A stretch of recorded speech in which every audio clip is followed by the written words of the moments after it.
a real raw conversation about what I just experienced, especially since I talk about on my channel living in LA and all of that. I wanted to take you guys through my recent experience. On Thursday night, February 24th at 10:15 p.m., I was robbed at gunpoint along with two friends in Echo Park, California. Echo Park, which is a community in Los Angeles. If you're not familiar with Echo Park, it's like by Silver Lake and by Koreatown, which is the area I used to live in. So I really thought it was a safe area. And I'm also not saying that it's inherently a dangerous area because bad things can happen anywhere. But I was not expecting anything like this to happen to me in Echo Park, to be completely honest. So after we went to eat at the place, I was walking back to my car with two friends, and trigger warning for those of you who do not like stories like this entire video is a story of me getting robbed at gunpoint. So I kind of noticed two guys out of the left side of my eye being a little weird, not weird as in like erratic or anything, but they looked hesitant to do something, but I wasn't really paying attention to it because I was having a conversation with one of my friends at the time. Now listen, sister, your activism, you and other sisters' activism and marching and protesting and demanding and beating your feet and stomping your fist and stomping your fist and beating your feet, beating your fist and stomping your feet. Whatever. All that stuff you sisters been doing all these last 2 years since Saint Fenty passed away has made it to where many Americans of all walks of life, of all backgrounds, of all groups, can't just have a conversation in the street without being head on a swivel, especially if sunmen are around. So, sister, it's only right that you don't get to do it either. Once you saw those sunmen in your peripheral, a tingling went up your spine. It was a quake in your stomach.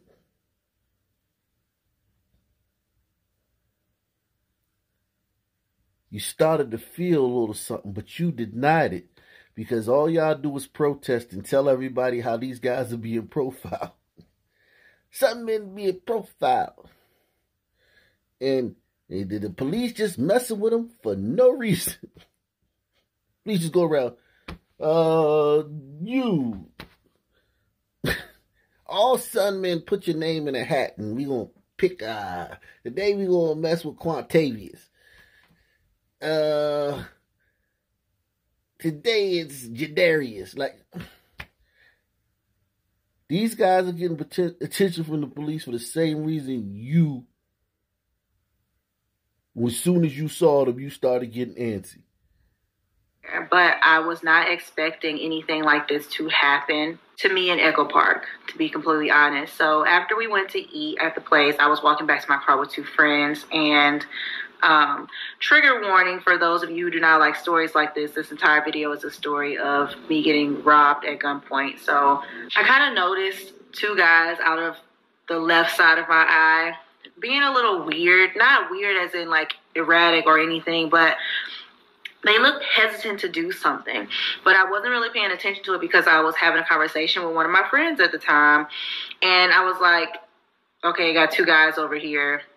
They're just standing here. They look a little weird. Maybe they, I don't know. I didn't think anything of it. Now, I was almost to my car, and I'm so glad that we weren't to my car when it happened. But as I was talking to one of my friends, we stopped at the crosswalk to, let the cars pass. And this is why the whole situation is just so crazy, because there were other people out there. There were cars passing by. There were people walking. Sister, you sisters have emboldened these sunman criminals so much. It wouldn't have mattered if there was a cop car parked at the end of the block. Now, they might not have robbed you in front of the cop car, but if the cop car was at the end of the block, you're not safe anymore. They know, they were told that if they have an interaction with a police officer, it doesn't matter what they did. They're still being told that. With Jay Walker, it doesn't matter what they did. There's going to be 1,000 sisters out there not only protesting, but demanding successfully to get laws changed in criminals' favor. To get DAs, district attorneys, that don't prosecute crimes, judges that give out low bails for ultra-violent offenses.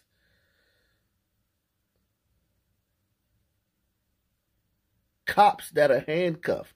This is what you sisters not only asked for, and this is what you guys got to understand that are new to the channel. They demanded this. It would have been one thing if they asked for it. Then it's like, okay, you get what you asked for. They're getting what they demanded. Now, I was almost to my car, and I'm so glad that we weren't to my car when it happened. But as I was talking to one of my friends, we stopped at the crosswalk to, let the cars pass. And this is why the whole situation is just so crazy, because there were other people out there. There were cars passing by. There were people walking. They come up to us and they whisper, "Give me everything you got." And I didn't hear what they said. So I didn't hear what they said the first time. So I said, "Huh?" And I thought they were trying to sell me something. So then the guy pulls the gun on me. The guy closest to me, was two guys. The guy closest to me, the fatter guy, pulls the gun and says, "Give me all you got," again. So as he pulls out the gun, one of my friends sees it and she takes off running down the street, screaming at the top of her lungs. And that immediately made my heart drop, because in my mind, he about to turn around and use that gun. She knows. She's very, very adept to some that behavior. If they're robbing you and you run, 8 times out of 10, they're going to shoot you in the back.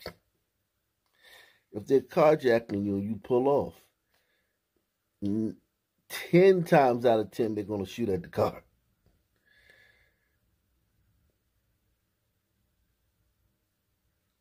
Even though they're not going to get anything, that's just your punishment. Because the gun, they mean business. Like when they come up to you, they mean business. So if you run, they're going to shoot you, not because they're trying to show you anything, because they actually mean business. Like when these seven men come to you with this gun, man, to rob you, they mean business. So then the guy pulls the gun on me. The guy closest to me, was two guys. The guy closest to me, the fatter guy, pulls the gun and says, "Give me all you got," again. So as he pulls out the gun, one of my friends sees it and she takes off running down the street, screaming at the top of her lungs. And that immediately made my heart drop, because in my mind, he about to turn around and use that gun. Then he's obviously going to have to turn around and use that gun on me and my other friend that's standing here that can't run, because the guns were already on us. And it was just a very scary situation to be in, because you never know how desperate people are. You never know just what people will do. You honestly, you never know. So thank God they just let her run off.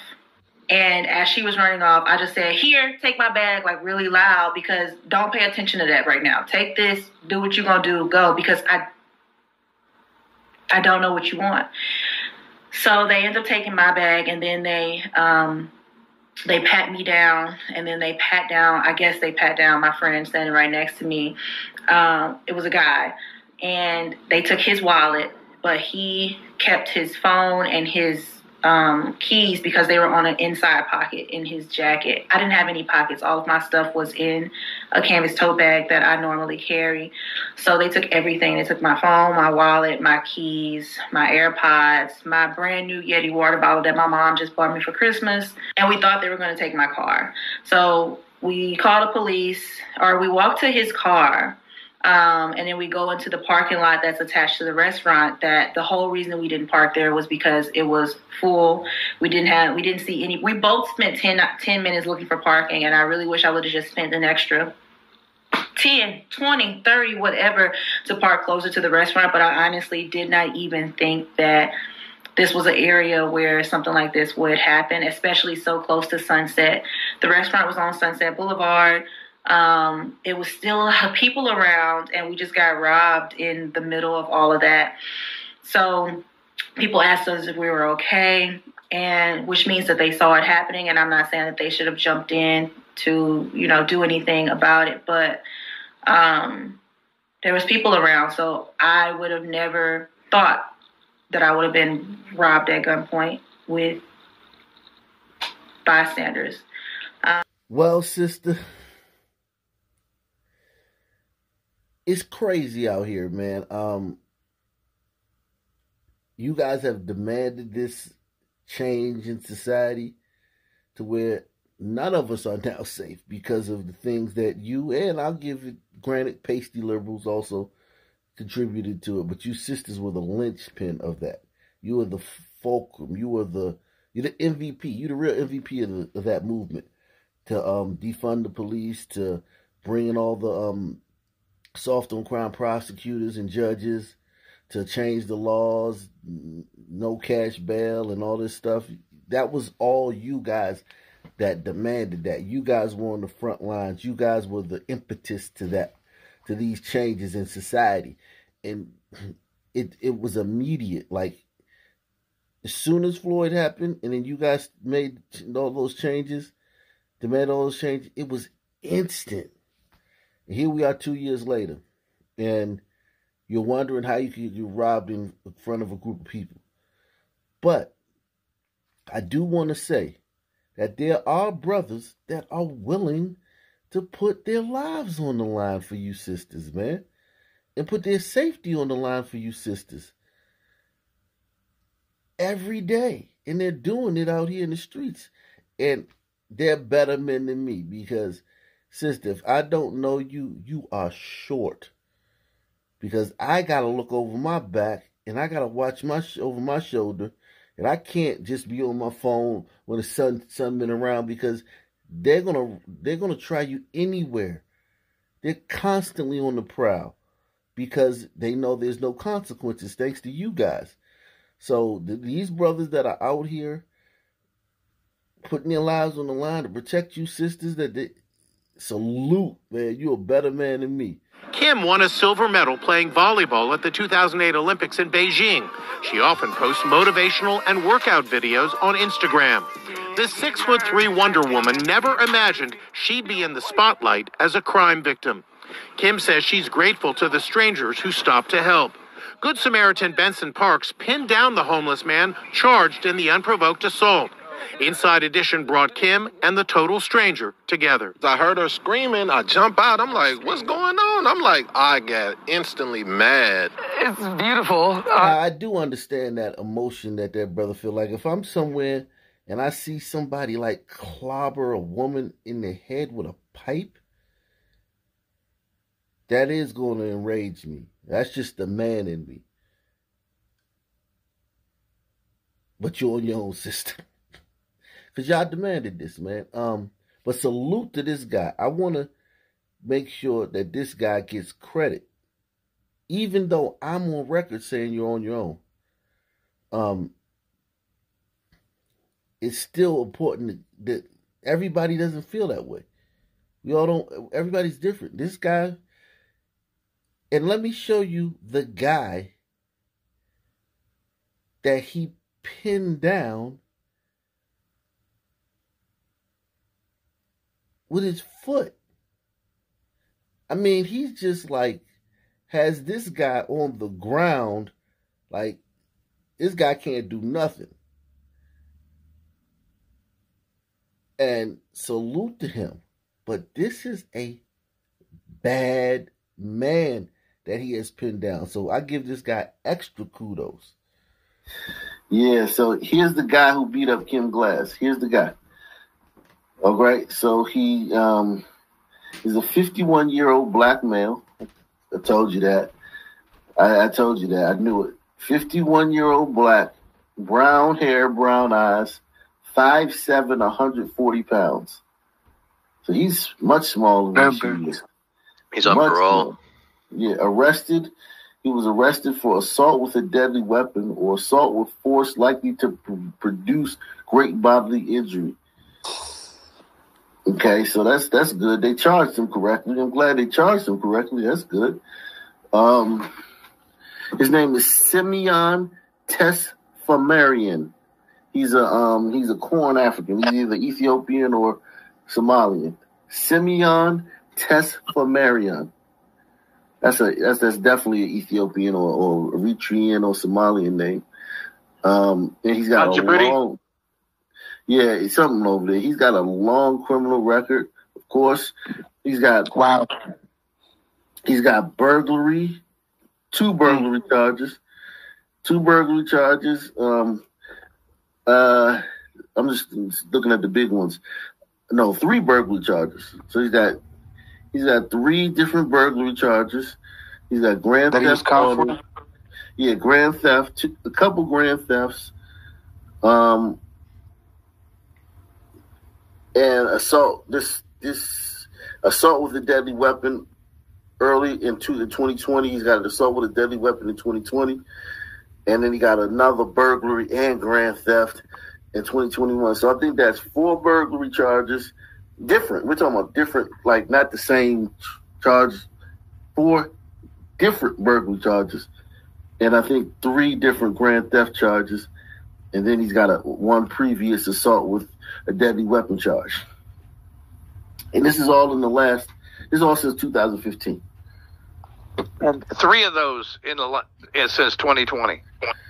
Yeah, the last 2 years. So and he's on the street. We're talking about a dangerous guy. Inside Edition brought Kim and the total stranger together. You peep that? You see his lady in the background? She made sure. His lady made sure she came down there with him to meet this supermodel, man.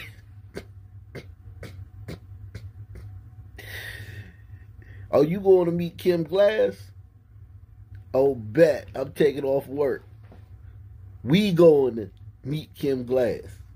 And listen, man, women are weird like that. Like, this guy protected this woman right here, right?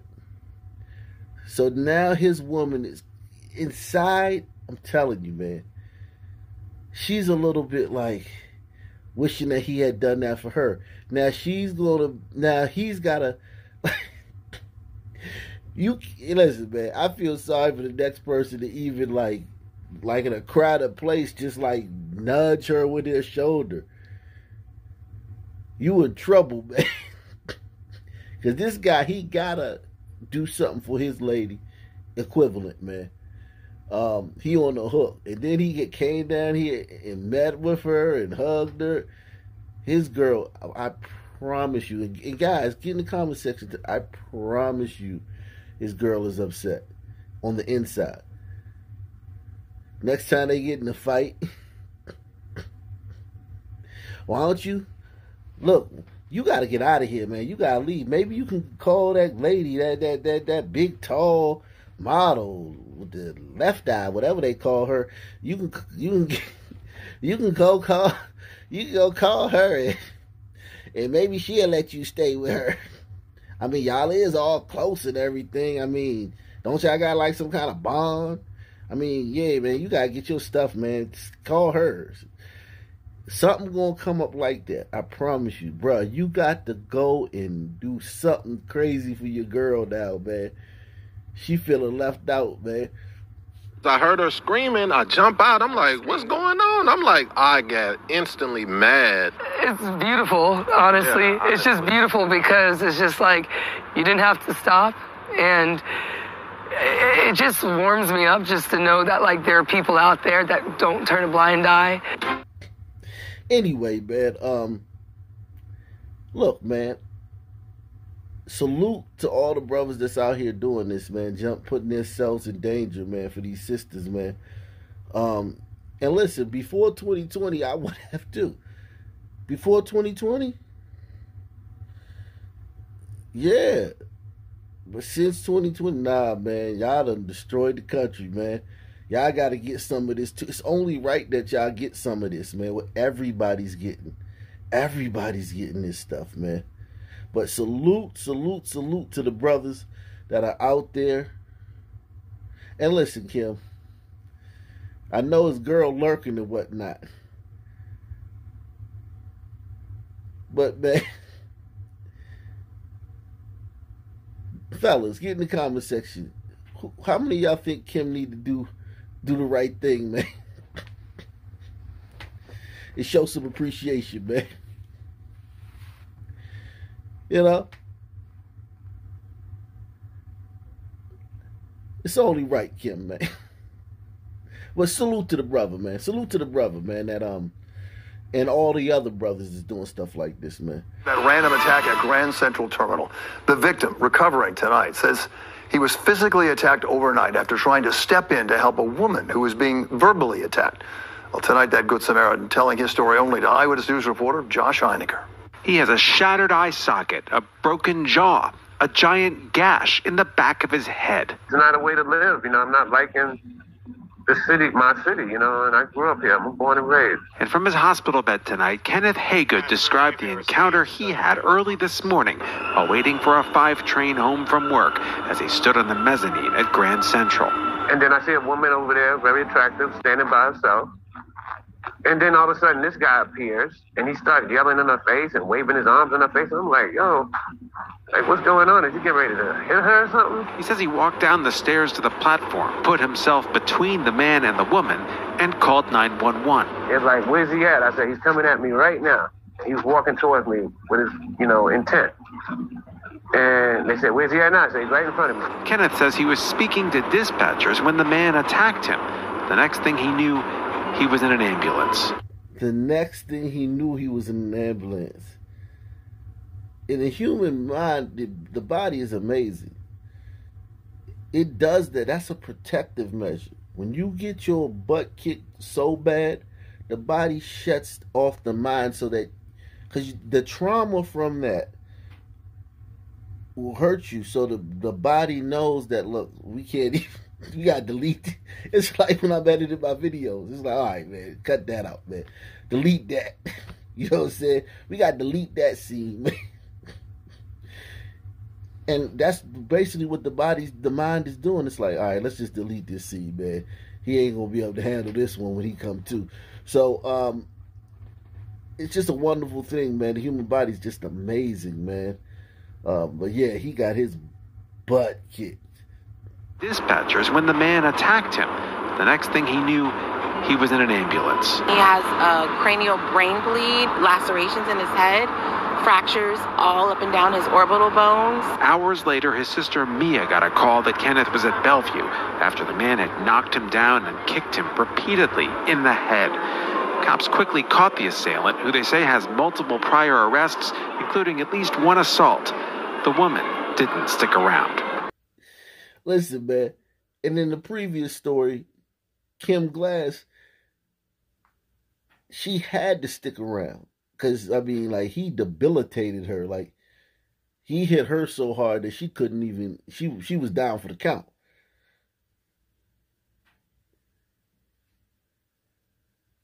Had he just been, had he just maybe pushed her or grabbed her or something, and this guy stepped in, our buddy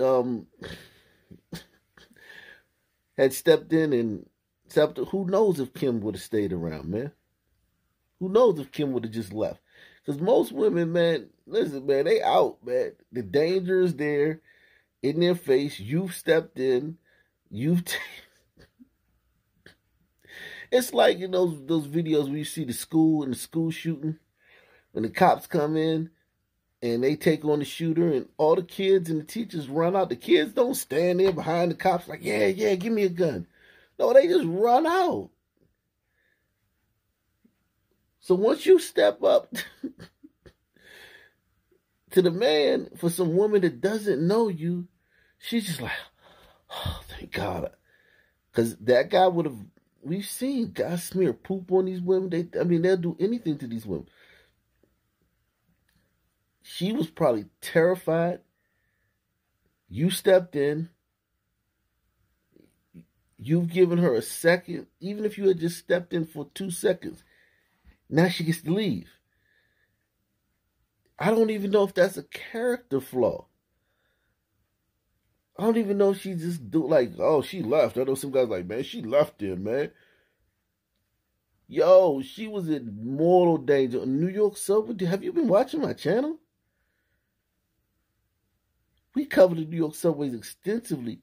It's nothing for a man to come and punch a 70-year-old woman in the face on the train. And I mean clean clocker. An 80-year-old woman. It's nothing for a Southern man to do that. They do it all the time. So some woman that's, like he said, she was very attractive. So some woman in her 20s or 30s or 40s, maybe. Oh my God. And there's no like cameras, CNN, MSNBC, activism going on, and they gotta act like, oh, the police is the biggest problem and all this crap, and they're just be in a real situation, just waiting.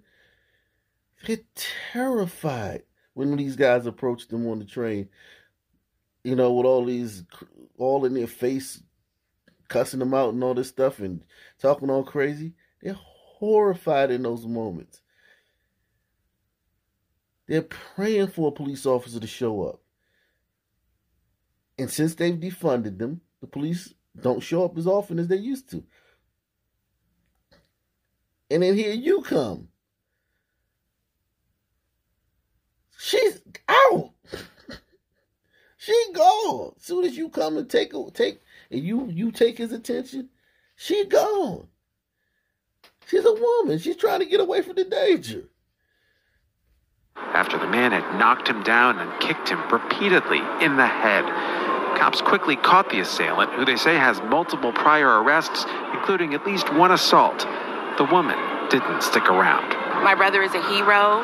I mean, he's paying for it right now, but I am very proud of the man that he was raised to be, and the fact that he saw a woman in distress. Would you do it again? Hell yeah, I'd do it again. Hell yeah. Because that could be my mother, my sister, anybody else. You're not going to do that. You're not going to do that in my presence.